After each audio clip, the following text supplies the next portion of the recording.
Nunca pensé que alguien pudiera volverse tan peligroso. Sobre todo, alguien que se mostrara tan inofensivo. Cuando me mudé a ese apartamento, hace un par de años, lo único que buscaba era tranquilidad. El edificio no era nuevo, pero estaba limpio.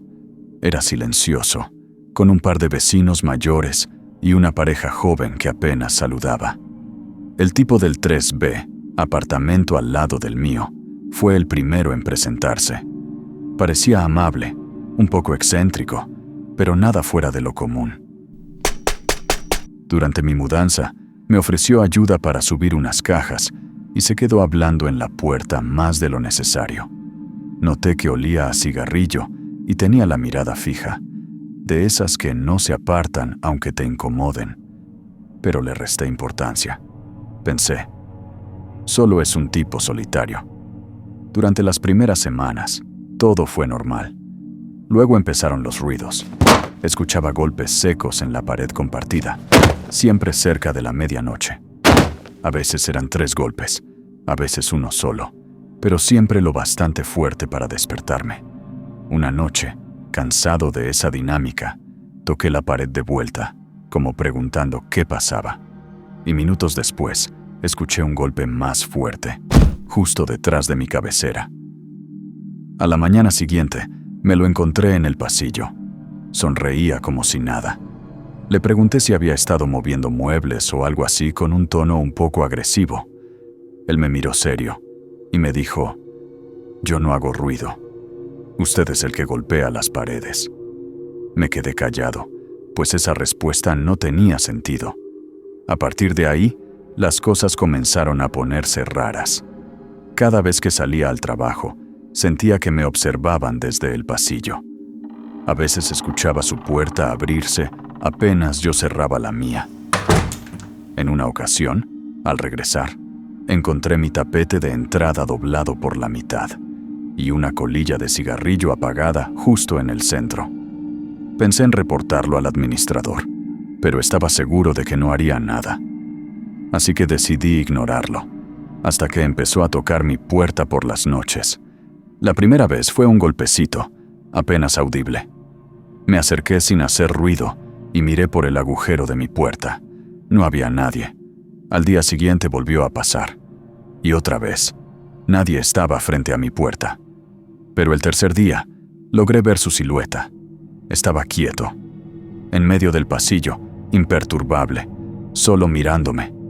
No dije nada, y tampoco abrí. Solo esperé a que se fuera. Al amanecer encontré un papel doblado debajo de la puerta. No tenía palabras, solo una sonrisa dibujada con marcador rojo. Desde ese momento comencé a dormir mal. Cada pequeño ruido me despertaba y la paranoia me controlaba. Llegué a poner una silla para trancar la puerta, pero ni siquiera eso fue suficiente para protegerme de lo que hizo un par de noches después. Eran casi las 2 de la mañana. Escuché pasos en el pasillo y luego el sonido de algo metálico. Me levanté, fui hasta la puerta y antes de mirar por el agujero, escuché un rasguño, como si alguien estuviera raspando la madera. Me alejé despacio, tratando de no hacer ruido, y entonces llegó. Un golpe seco, seguido de al menos otros 2 en sucesión, los cuales cesaron cuando el picaporte comenzó a moverse. Grité que iba a llamar a la policía, pero él no me respondió. Pasaron segundos, tal vez minutos, no lo sé. Y luego finalmente se atrevió a responder. «No llames a nadie, solo quiero hablar». Me quedé paralizado, así que no pude responder. De pronto, un golpe brutal hizo vibrar la puerta. La madera se partió un poco. Corrí al teléfono y llamé a emergencias, temblando. Mientras hablaba con el operador, escuchaba cómo forzaba la cerradura. No recuerdo bien cuánto tardaron los oficiales en llegar. Lo que sí recuerdo es el sonido de su respiración al otro lado de la puerta, pesada, errática. Cuando la policía llegó, él seguía allí. Tenía un cuchillo en la mano. Los oficiales dijeron que estaba fuera de sí, que gritaba incoherencias, que al parecer, en su mente, yo lo estaba siguiendo, observando, espiando, como si su paranoia lo hubiera consumido.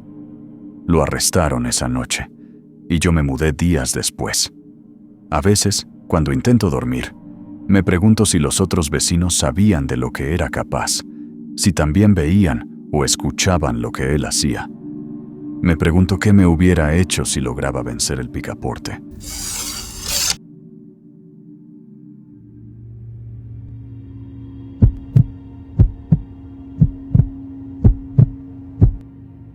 Perdí a mis padres en una sola noche, sin previo aviso, sin medir palabras, sin tener oportunidad para despedirme. Yo tenía 12 años cuando todo ocurrió. Vivíamos en una casa de una sola planta, en una zona tranquila, donde todos los vecinos se saludaban y la convivencia era muy buena.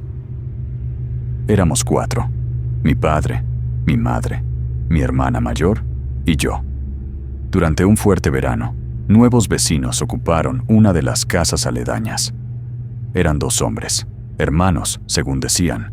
No hablaban mucho, pero desde el primer día algo se sentía raro en ellos. Por las noches se escuchaban ruidos, martillazos, como si trabajaran en algo dentro del garaje de su casa. A veces, incluso, gritos. Mi padre fue una vez a preguntar si todo estaba bien, y vio algo que ellos querían mantener en secreto. Una mañana, cuando iba para el colegio, uno de ellos estaba en el jardín, mirándonos. No sonreía, solo miraba. La sensación que daba era como si quisiera hacernos daño. La noche del incidente, recuerdo que mi madre nos pidió cerrar todas las ventanas, pues había visto luces encenderse en la casa de los vecinos, aunque según decían, estaban fuera de la ciudad. Estábamos cenando. Todo estaba en silencio, salvo el ruido del viento contra las persianas. De repente, un golpe seco rompió nuestra calma. En ese momento, sin saberlo, comenzaba mi peor pesadilla. Papá se levantó enseguida.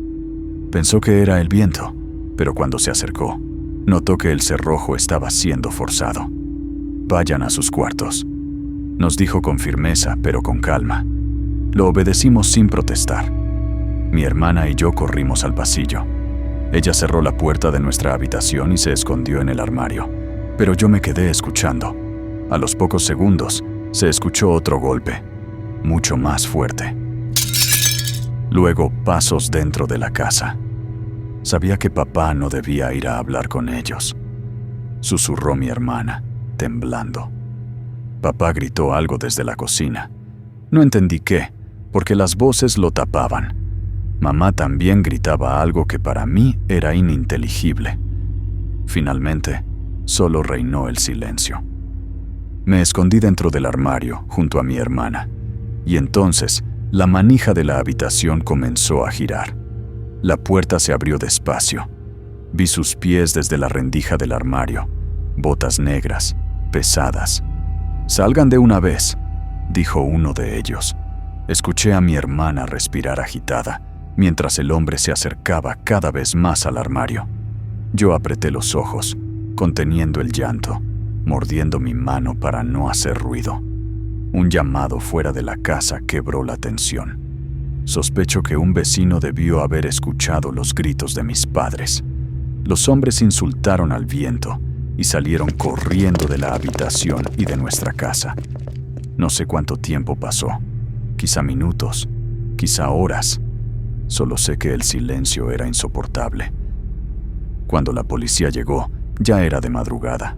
Me encontraron en el armario junto a mi hermana, todavía con la puerta entreabierta, aferrado a una chaqueta, casi con rigidez irreversible. Nunca supe la verdad absoluta de por qué aquellos hombres querían acabar con nosotros. Nuestro padre nunca nos dijo qué había visto.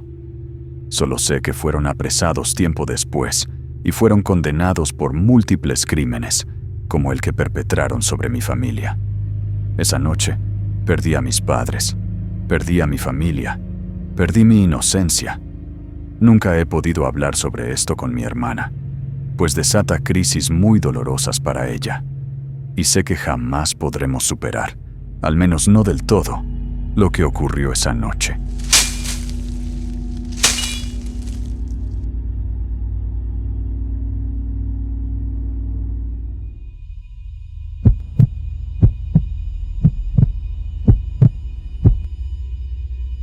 Vivía en un barrio tranquilo, uno de esos donde al pasear sus mascotas se saludan con una sonrisa forzada al pasar.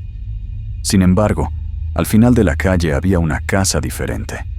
Las cortinas siempre cerradas, las luces parpadeando a deshoras y un olor raro que a veces salía del garaje. Solo sabía que la habitaban 2 personas, un hombre mayor, de barba descuidada, y una mujer que casi nunca salía. Nunca supe si eran pareja, hermanos o algo distinto. No hablaban con nadie, pero algunas noches, cuando todo estaba en silencio, de su casa se escuchaban ruidos extraños, arrastres, murmullos, golpes suaves y algo que parecía una especie de canto. Al principio lo ignoré como todos. Pensé que era la casa vieja haciendo ruidos, quizá mi imaginación, o sencillamente algún programa de televisión que escuchaban con alto volumen. No obstante, una madrugada, mientras regresaba de fiesta, vi algo que cambió todo radicalmente. La puerta trasera de su casa estaba entreabierta y en el interior parpadeaba una luz roja como si fueran velas. Escuché un quejido muy leve proveniente de allá, un sonido humano, apagado, como si alguien intentara pedir ayuda con la boca cubierta. Me quedé quieto unos segundos. Dudé. Pensé en llamar a la policía, pero mi teléfono estaba descargado. Así que crucé la calle y me acerqué. Desde la cerca podía ver dentro de la sala. Había una mesa cubierta con una tela negra, velas derretidas y símbolos dibujados en las paredes con algo oscuro. Sentí un impulso de irme, pero entonces escuché otro gemido, mucho más visceral. Empujé la puerta. Estaba inseguro. El olor fue lo primero que me atacó. Algo metálico, mezclado con humedad y cera quemada. Di pasos cuidadosos, uno por uno, mientras el sonido se hacía más claro. Alguien respiraba con dificultad. La luz parpadeante de una bombilla finalmente iluminó lo suficiente para ver lo que había. 3 personas, 2 hombres y una mujer, amarrados a sillas viejas, cubiertos con mantas y con claras muestras de que sus vidas se estaban apagando. Sentí que las piernas me temblaban. Fui hacia ellos, pero entonces escuché un portazo. Y de inmediato, las luces se apagaron. Todo quedó en silencio, excepto por los sollozos de aquellas personas. Intenté buscar la salida, pero la puerta ya estaba cerrada. Desde el otro lado, una voz tranquila dijo: «No debiste entrar». Era la del hombre mayor. Lo escuché caminar lentamente por el pasillo, murmurando algo en un idioma que no entendía. Luego, un sonido de fósforos encendiéndose. La luz volvió, pero esta vez más intensa. Desde la rendija de la puerta vi sombras moviéndose. Había más gente. Se escuchaban cánticos, lentos, repetitivos, con un ritmo casi hipnótico. En ese momento corrí hacia la ventana lateral, la rompí con el hombro y salí al jardín trasero. No sé cómo lo hice, pero logré saltar la cerca. Grité pidiendo ayuda, pero nadie salió. Solo me respondían los ecos de mi propia voz y los gritos heridos de a quienes no pude rescatar.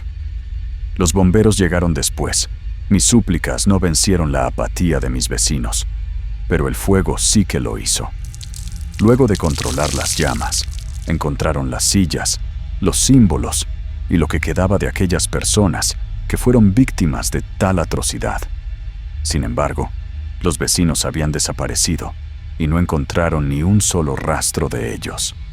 Nadie volvió a verlos. A los pocos días, al finalizar las investigaciones, la casa fue clausurada y quedó vacía. Dicen que algunos policías aún frecuentan la casa, pero yo nunca regresé a esa calle. A veces, sin embargo, recibo llamadas en la madrugada. Solo un susurro suave, casi imperceptible, me responde. Y creo que es el mismo que escuché aquella noche, cuando me encerraron en esa casa. Temo por lo que pueda pasarme, pero sobre todo, temo por lo que puede estarle pasando a otras personas en este preciso instante.